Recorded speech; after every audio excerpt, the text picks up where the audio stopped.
అంటే సినిమా బాగుందా లేదా అని జడ్జ్ చేయడానికి మీరు అంటే ఎన్ని వేల సినిమాలు చూసి మీరు సినిమాల మీద ఒక ఒపీనియన్ ఏర్పడి ఉంటుంది, లేక అసలు సినిమాలు చూడలేదు? లేదండి, జనరల్గా ఏ సినిమా చూసినా మనకంటే పర్సనల్గా ఒక ఒపీనియన్ ఉంటుంది. అవును. అందరు ఎవరికాలు మోసం చేసుకుంటారు. సినిమా బాగాలేకపోయినా చెప్పరు, ఎందుకంటే వాళ్ళు డబ్బులు ఇరేమో, వాళ్ళ దగ్గర బ్యాడ్ అవుతామేమో అని అనుకుంటారు. మనకు అనిపించింది, మేము ఫస్ట్ ఎడిటర్ అన్న అతను ఫస్ట్ సినిమా చూసేది మేమే. మేము డైరెక్ట్గా ఓపెన్ అయిపోతే బెటర్ కదా అని మేము ఓపెన్ అవుతాం. అదే నాకు ఫెచ్చింగ్ అని నా ఫీలింగ్.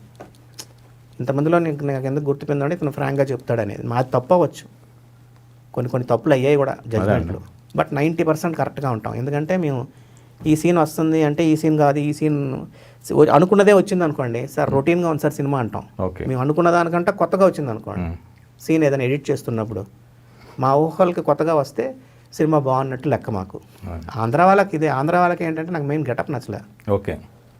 ఆయనే ఇంకొక ఎన్టీఆర్ కూడా యంగ్ బాయ్ని తీసుకెళ్ళి ఆ క్యారెక్టర్ వేయడం, అంత పెద్ద క్యారెక్టర్ చేయడం నాకు నచ్చలేదు. ఎందుకో నాకు కనెక్ట్ అవ్వలేకపోయాను.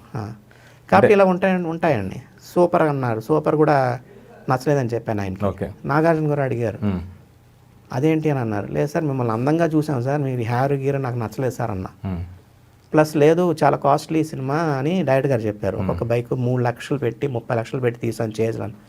సార్ చేజుల్లో హీరో క్లోజ్ షాట్ లైక్ హెల్మెట్లు వేసేస్తే అది డూప్ చేసినట్టు ఉంది సార్, నాకు నాగార్జున గారు చేసినట్టు ఎలా ఉంటుంది సార్ నాకు. అదే మీరు 3 లక్షలు ఒక బైక్ అంటున్నారు, మా మదర్ని అడిగితే స్కూటర్ అంటారు ఆవిడ. మీకు తెలుసు మీ బైక్ అని, కాస్ట్లీ బైక్ అని, అందరికీ తెలియదు కదా అది.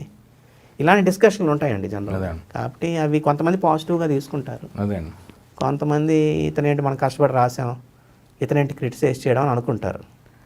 అవి జరుగుతూ ఉంటాయండి. సినిమా రిలీజ్ అయిన తర్వాత మాది కరెక్ట్ అయితే అంటే మీది దాదాపు నాకు తెలిసి 95% ఎప్పుడు కరెక్టే అవుతుంటాయి. 90% అవుతుందండి. ఎందుకంటే ఫస్ట్ అయితే మేము ఫ్రాంక్గా ఉంటాం, ఓపెన్గా ఉంటాం. మేము కొంచెం డైరెక్టర్ అందరూ అన్ని డిపార్ట్మెంట్లు చేసేయచ్చండి. అవునండి. మన ఇంట్లో మేకప్ మనమే పౌడర్ వేసుకొని కొట్టుకుంటే అది మేకప్, మనం బట్టలు సెలెక్ట్ చేసుకుంటే కాస్ట్యూమ్స్. బట్ అది ప్రాపర్గా ఆ సీన్కి ఎలాగుంది, ఆ సీన్కి ఎలా కావాలని వేసుకునేదే డిపార్ట్మెంట్ స్పెషలైజేషన్. అలాగే తీసిన అతను ఎడిట్ చేసుకోగలడు, బట్ తీసిన అతన్ని కంట్రోల్ చేసేవాడే ఎడిటర్. ఏది బాగుంది ఏది బాగాలేదని మూడో మనిషి చెప్పడం అనేది ఇంపార్టెంట్ అనేది నా ఫీలింగ్.